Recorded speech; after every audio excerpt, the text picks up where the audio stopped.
if we get the service right, or we get the product right, or we have a decent benefits package, whatever it is, the people will be fine. They're fine. They're fine. They're getting a paycheck. That's just not enough. It probably never was At least enough. not anymore. It probably never was enough, but it That's fair. certainly is not enough now, where keeping people like compliant and productive was good enough. Now it is about clarity, trust, alignment. It is about being authentic. And these are not like buzzwords that some next gen QVXZ is like, oh, they're changing the workplace.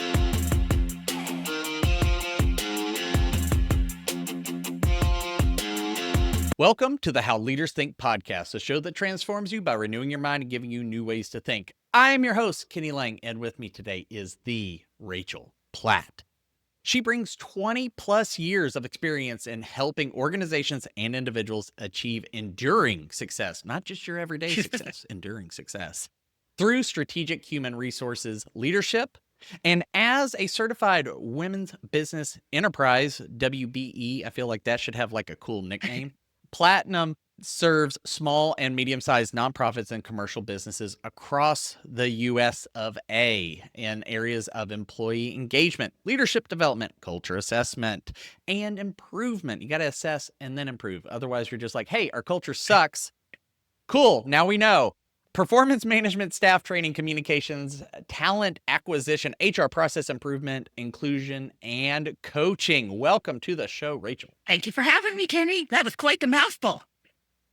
It's there's a lot there. You're kicking names and I think I said that wrong, but we'll leave it in. We'll leave it in.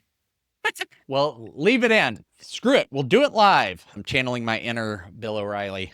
Well, I'm excited to have this conversation with you. We have a lot of overlaps in the type of work we do and who we're helping. And so it's always great talking with somebody who shares some similar passions. But tell me today, Rachel, what is on your mind? So today, this week, for a long time now, but what is on my mind is this growing gap between what leaders say, what they say they value, and what their teams, their employees actually experience. Especially during times of growth, times of transition.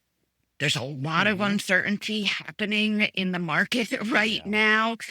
And many leaders are unintentionally breaking trust with their team. And it's not because they don't care.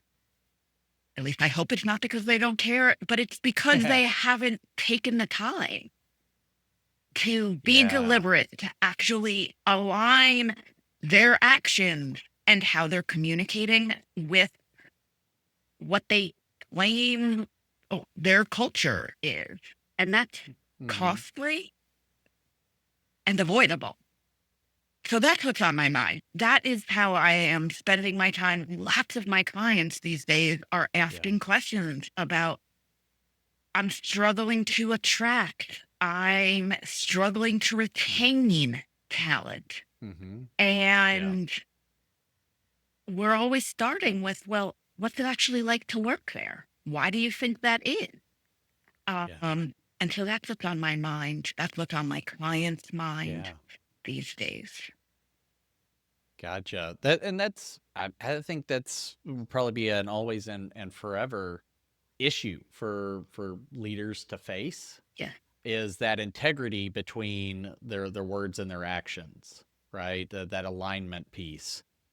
What, again, and I say this quite often on the show, is it always fascinates me when smart people such as yourself, they're spotting something, they're making money off of it, which is good. That's just like smart business. There's got to be some sort of like underlying thinking, belief, prevailing wisdom that makes this worth offering services to change, improve, right? To assess and improve, right?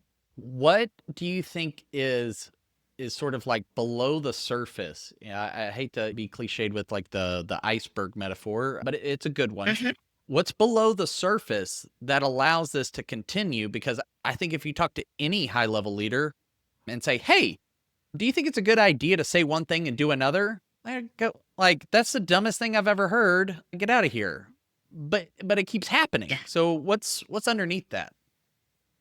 I think that people are moving fast. I think that very often leaders have been sitting with information for longer than they have been communicating it. So they have had a chance to process whatever the change is, what's happening, what's needed. And by the time they get around to communicating it, they have lost some of the compassion, some of the ability or knowledge that the research shows you need to communicate in multiple different ways, different formats, different people, multiple times. There is no conflicting data that is out there that says, oh no, somebody misunderstood. You can do it once and everybody immediately gets on board. So people, they forget and they're in a rush and they want to do good work and it just doesn't happen. But like you just said, like nobody's saying, I think it's a really good idea to be a jerk or to not communicate well. But remembering that the best leaders ask more questions than they speak. The truth is, your team, they don't need you to solve all the problems. They don't need a hero. They need someone who listens, someone who learns, someone who can adapt, someone who can help to remove barriers or obstacles. That's what a leader does. So just asking or saying, hey, this is what we're going to do. What do you need from me to be successful? That one question has saved time, money in terms of retention, money in terms of stopping the swirl or the gossip or the drama when there's something going on in an organization. And it builds trust. So let's do it. Right. It sounds like there's a lack of maybe thoughtfulness or just intentionality around that. Like I've been guilty of this. Just like I'm moving fast and I'm shooting from the hip. Yep. And I'm like, you know what? It's going to have to be good enough. Yep. And in certain circumstances, I think we could all give some grace and understanding to that mode. But when that becomes the default, then it's almost like you don't care enough to slow down and pause. And I think some of that comes from a story or a narrative that leaders tell themselves about the urgency of everything. What has been your experience with that? Exactly. I mean, yes, and yes, to be honest. We do tell ourselves if we get the service right, or we get the product right, or we launch this, or we have a decent benefits package, whatever it is, the people will be fine. They're fine. They're getting a paycheck. And that's just not enough. Right. It probably never was At least enough. Not anymore. It probably never was enough, but That's fair. certainly is not enough now, where keeping people like compliant and productive was good enough. Now it is about clarity. It is about trust, alignment. It is about being authentic. And these are not like buzzwords that some next gen QVXZ is like, oh, they're changing the workplace. This is something that people of all generations are saying, I'll do better work for you. The more you invest in me, my knowledge, my understanding of Yeah. anything, Mm-hmm. the more I'm going to invest back in my best Mm-hmm. thinking, my best work, my highest contribution. So, Yeah. In several conversations with leaders around this, I tell them I have certain tools. If you'd like, I can send you PDFs, or we can work together in a coaching relationship, or I'll work with your team. And inevitably, and I'm sure you've gotten this too because you work with the it happens in the for-profit world, but I find the nonprofit leaders say this more often, which is, well, we're different. And and I always tell them, it's like, yes, you are special just like everyone else. But I I think there's things that work simply because of our humanity. yes, And as much as we'd like to think, well, we're evolved and all this stuff, like, humanity's not terribly different over the last several thousand years. Like, our needs, our wants, our desires, now how they get expressed, what we have access to, what it looks like on the surface may be different, but the motivations are relatively unchanged. the research backs that up. My personal experience as a leader and my personal experience as a consultant all back that up. And remember, If that's so timeless, why aren't we doing it? If it's that timeless, if it's that proven, then what stops us? I think we get in our own way. I think we all, you mentioned stress, urgency, pressure. I do think that there's some, we think we're so special and unique when we're not. But I also think that some of it does have to do with where we are in this time and place. The uncertainty in the market, the news cycle that we are in, the post pandemic environment, AI, all the things are making us just grab at different things. What's the right solution? What's the right solution? What's the right solution? When ultimately, most of the time, the right solution is being a good human being. The right solution is going beyond the bare minimum of what the law requires. But it is about creating a broader culture of people understanding what is appropriate, what is acceptable, and what's not acceptable, and holding people accountable for that. Don't let someone be a jerk. Don't let someone belittle someone for asking a question, for saying they don't understand the purpose of something or how this will add value. Whatever the case may be, there's a million examples. Right. They're making it psychologically unsafe. Correct. Which means that you've just, not only have you screwed up this moment, but you've now made it so that it's far more difficult for feedback, input, good ideas to come forward in the future, which ultimately reflects on you as a leader because their success is your success, right? That is absolutely right. And there's a lot of leaders that are out there that still think what we're talking about right now, this is woo-woo. This is not science. Yeah. This is science. This is the science of the future of work. This is the science of industrial psychology. There is science to how humans behave in the workplace and what motivates people, and recognizing that the same things that motivate you do not motivate other people. Just saying that 100%. money is the only motivator is shocking to me that in 2025 somebody is actually still saying that. But there's people out there who believe that, and it's fascinating. There's a great clip. I was having this conversation with a client a couple of years ago, and he sent me this clip from Mad Men.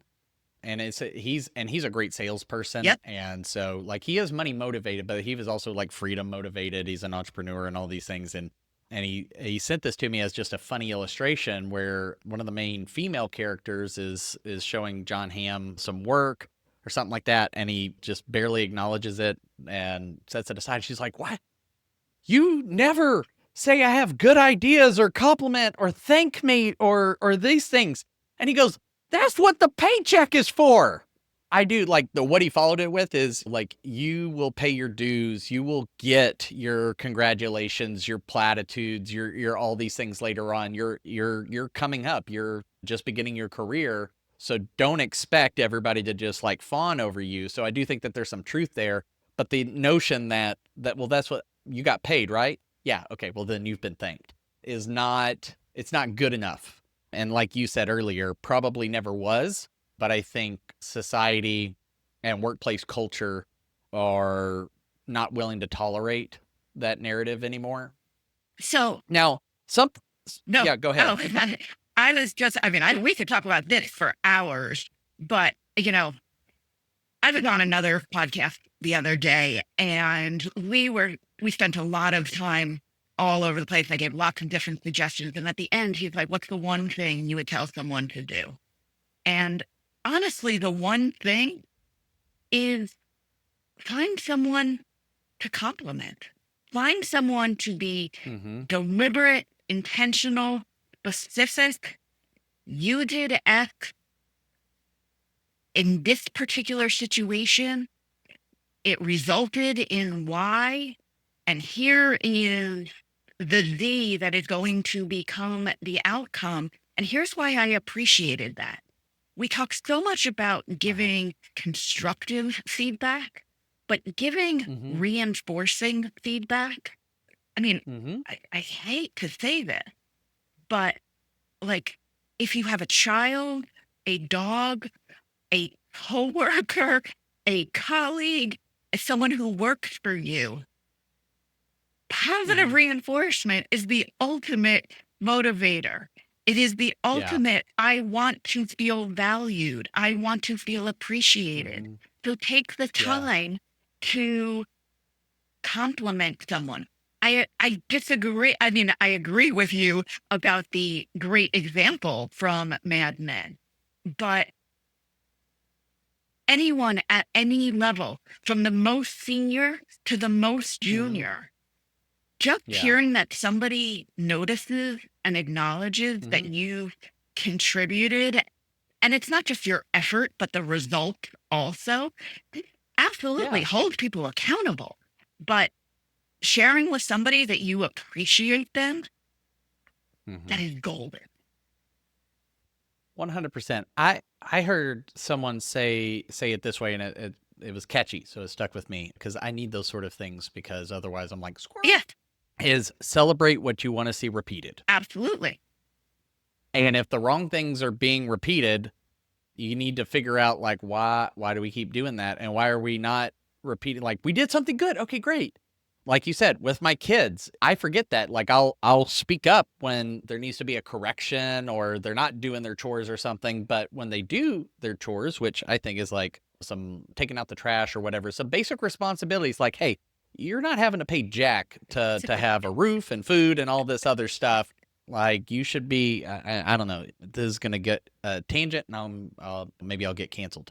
But I've started thinking, it's like, you know what? It's like, I need to make sure with them, even though, yes, there's a lot I take care of for them that my wife and I do, and we love them dearly, and we care about them. And as I think any good leader, I think you should care for your staff and your direct reports. And I know some people feel weird about the word love. Go read some Bob Goff books and it'll change your mind. And then you'll also fall in love with balloons.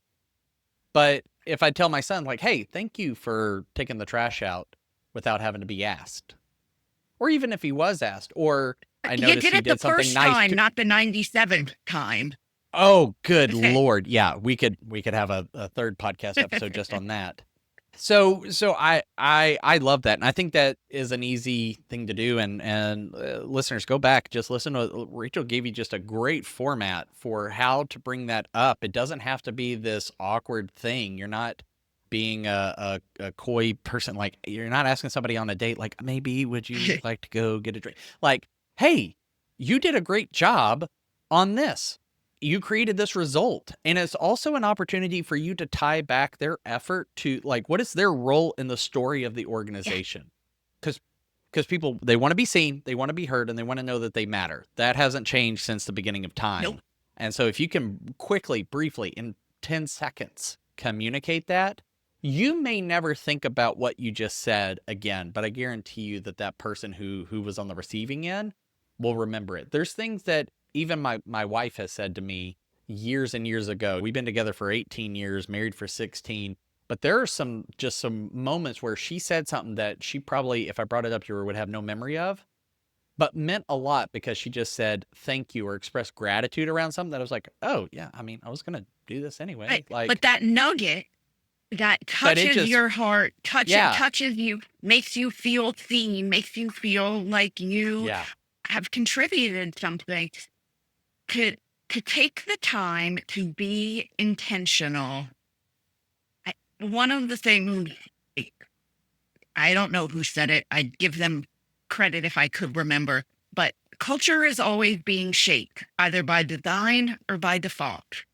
And so when your leadership isn't intentional, they're still happening. Things are still being built. And so therefore, when you can be intentional, it makes such a significant impact. And like we said, we see it with our kids, we see it in ourselves.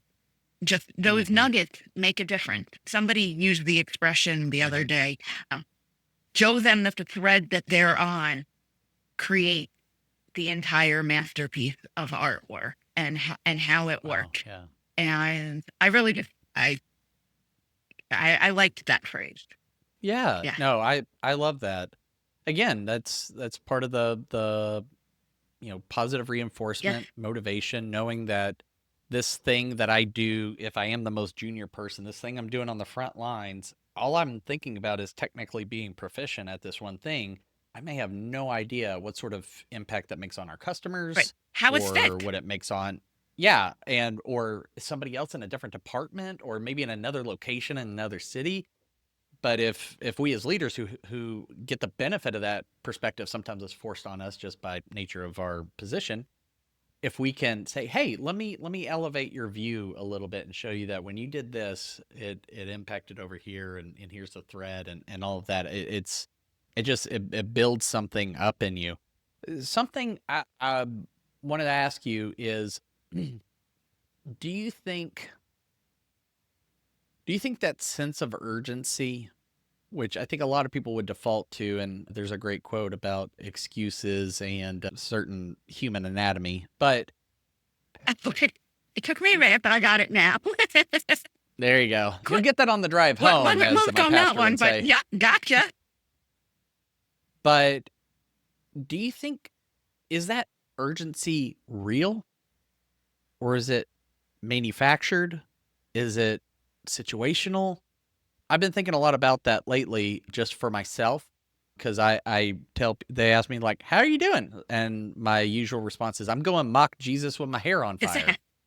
But lately, I've been really working on slowing down, being present, which is really difficult. I'm actually very comfortable going mock Jesus with my hair on fire, and I think a lot of other leaders are too.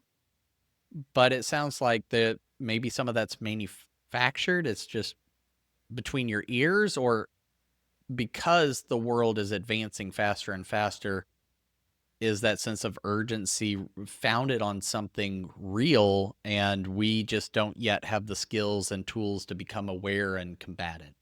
I never thought about it this way before, so this answer may be a little bit all over the place, but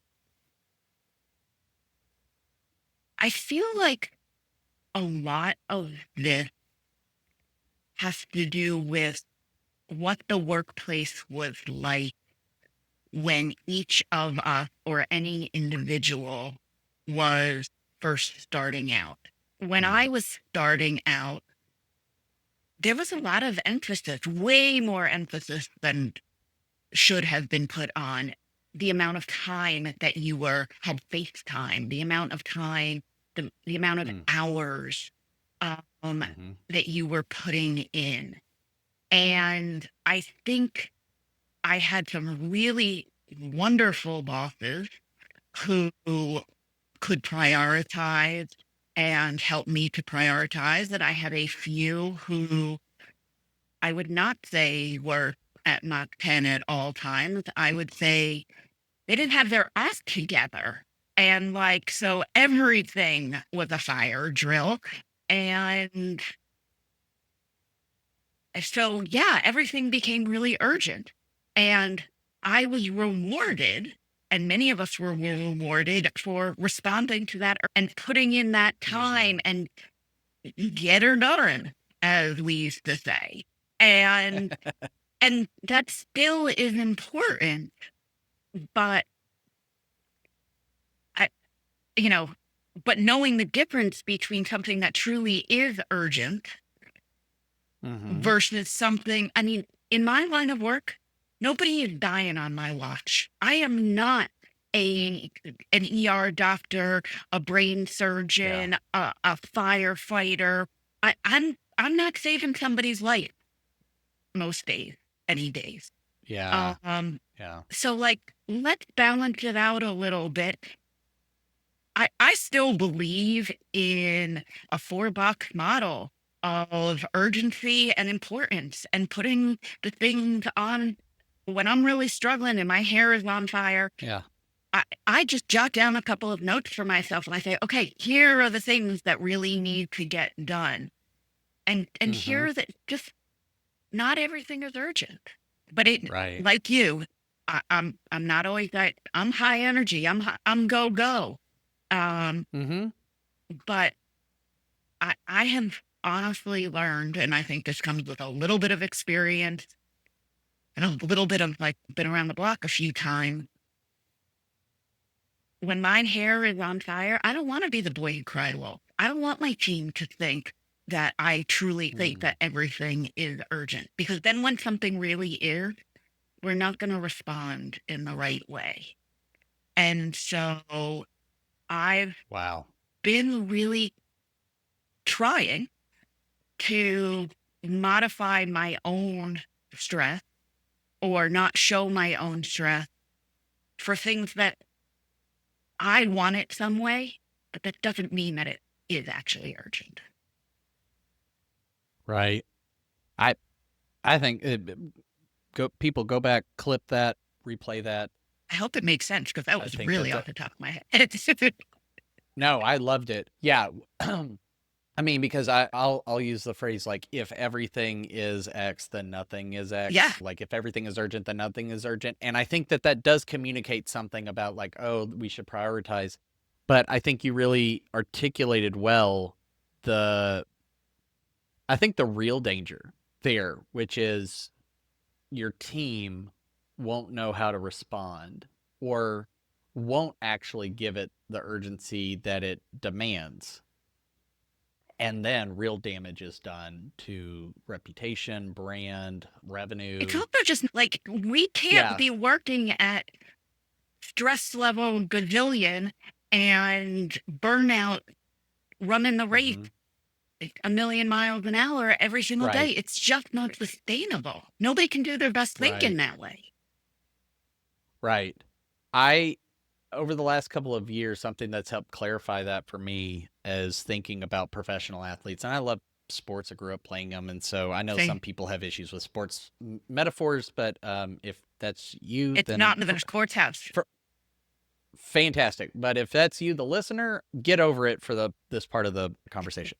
But if you think about a pro athlete, they perform, whether it's football, it could be soccer. I'm not going to get into baseball. I'm going to anger some people, but you only have certain moments when you're at high performance, right? There is a time when you need to be on, you're in the show and you're going. But then there's a time where it's lower energy and we're practicing, we're improving skill sets that will be helpful. And we got to build the muscle memory with lower pressure so that when the pressure's on, we can default to the right thing. There's also structured rest and recovery. right? Yep. And they do that so that every time you come back to where we need the high performance, you're able to do that. So even the people who, it's just, I think, more visible, these athletes are, I mean, they're incredible. Like what they've been able to achieve with the human body is just like crazy, like speed, strength, agility, like all these things. But even for all of the hard work and the ability and the genetics or whatever you want to count it towards, they're not sprinting everywhere. They're not lifting the heaviest weight every day. Correct. They're not executing at the highest level every day. And so I really do think there is I think a false urgency, and I think it is on the leader to be the one who can calm the waters and say, hey, I know the pressure's on. Here's where we focus. Let's push over this domino. This is the most important. Yes. Everything may feel urgent, but only a few of these are actually important too. Let's push that over. Or to grow up in terms of like your example of early on, you get rewarded for speed and responsiveness. And that's all well and good, right? Like you're hustling, you're trying to make your name, career stand out from the thousands of others that could be considered for your position. But that feels a bit like, as you move up, it feels a bit like a relic. Like it's a trait misapplied. Yeah. Like it worked really well here. Great. I don't also need it here. Correct.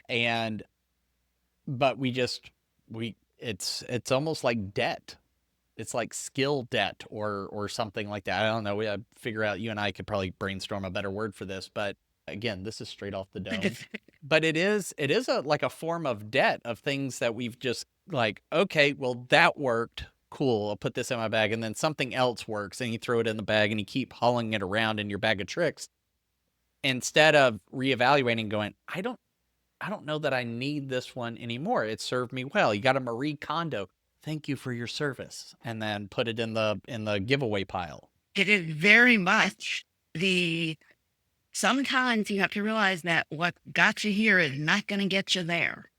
And that's not to say that we don't have urgent things at work, even if it's not life or death. But I think bringing it down a notch, being real about what is going to truly move the needle, what is truly going to have an impact, and not letting the noise get in the way is a real skill.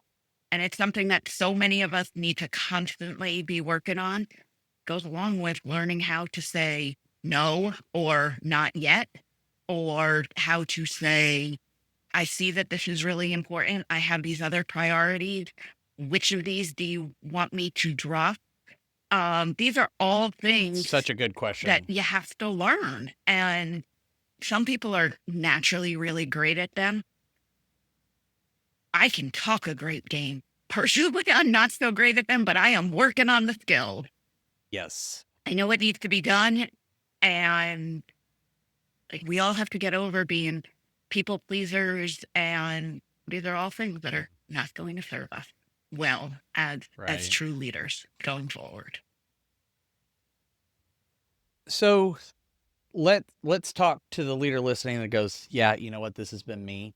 I've been going mock Jesus with my hair on fire, just trying to put Band-Aids on bullet wounds and make the best of it. And as you've heard Rachel and I talk, we've been there and sometimes still get there. So we're not saying that never happens, but if somebody wanted to be more intentional with their leadership, with their feedback, what's something that they could do to take a baby step in the next 24 hours, spending little to no money to improve that part of their leadership if this resonated with them? My favorite technique, if I could only teach one thing forever, the thing that I think works the best is start, stop, continue. So what that means, for those of you who aren't familiar with it, it's ask yourself and ask a colleague, your team, a direct report, your spouse, anybody. This can be used in any type of relationship.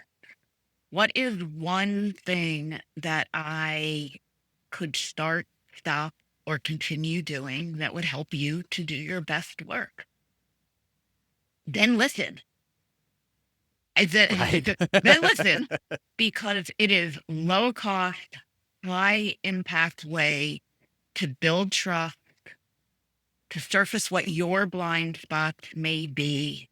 You don't need a big program. You just need the courage to act and then respond with action. And there's a lot of ways to use this. It's a great general feedback tool, but just send to somebody, what's one thing I could do? And maybe their answer is going to be, stop running around like your hair's on fire every day. Who knows? That could be the one thing that they want you to stop doing. But that listening and taking action, reflecting back on it, and inviting dialogue, you asking them, you offering for them, hey, here's one thing that you could do that I've noticed that you could start, stop, or continue doing that would really make you more successful. It's a gift. Absolutely.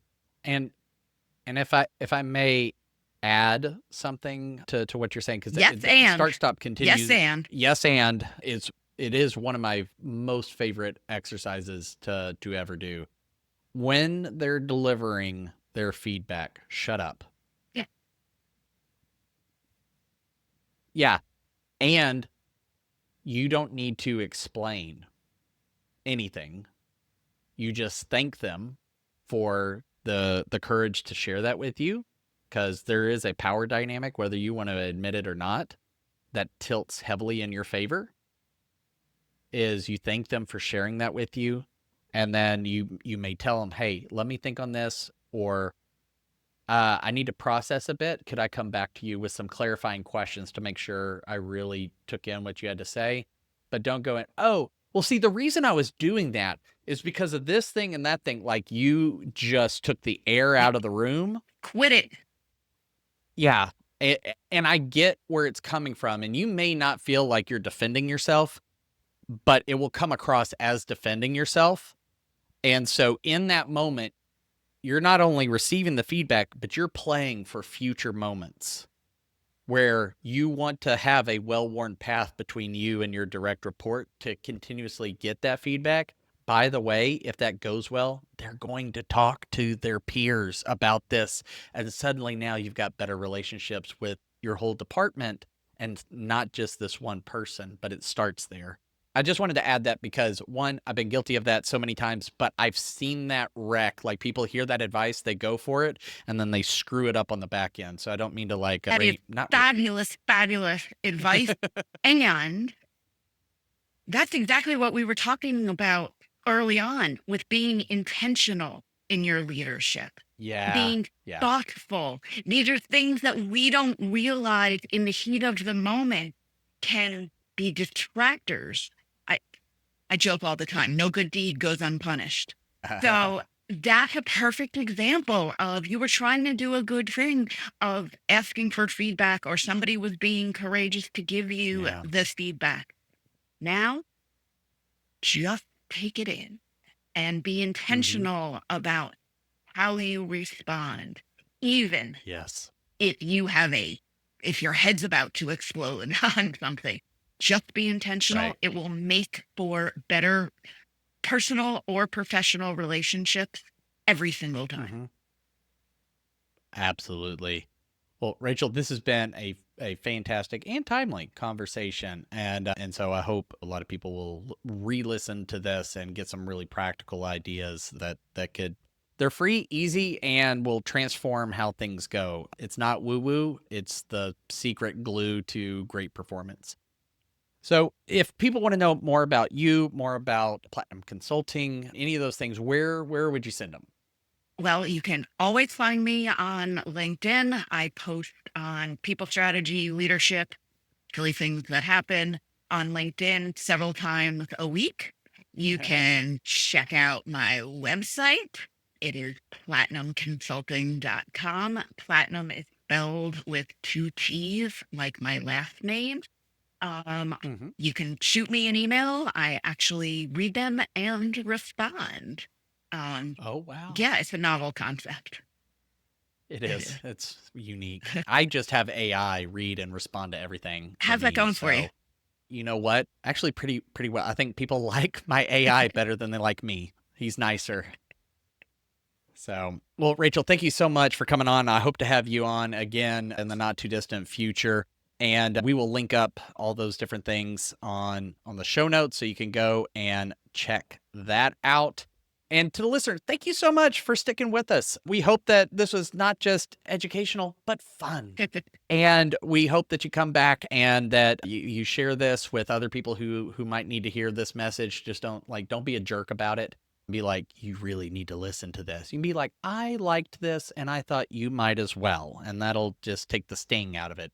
But like, rate, review, subscribe, whatever the action is on your platform of choice. I'd greatly appreciate it. Leave a comment, a review. Those sort of things give me feedback on what future conversations and guests that I find. But your interaction also gets us in front of other leaders who are on a similar journey as you. And that's a free and easy way to just pay it forward and help your fellow leader be better, because you never know. That person may be your boss one day. They may work for you one day. And wouldn't you want them to be a little bit better than they are right now? I think the answer is yes. But until next time, change the way you think, you'll change the way you lead.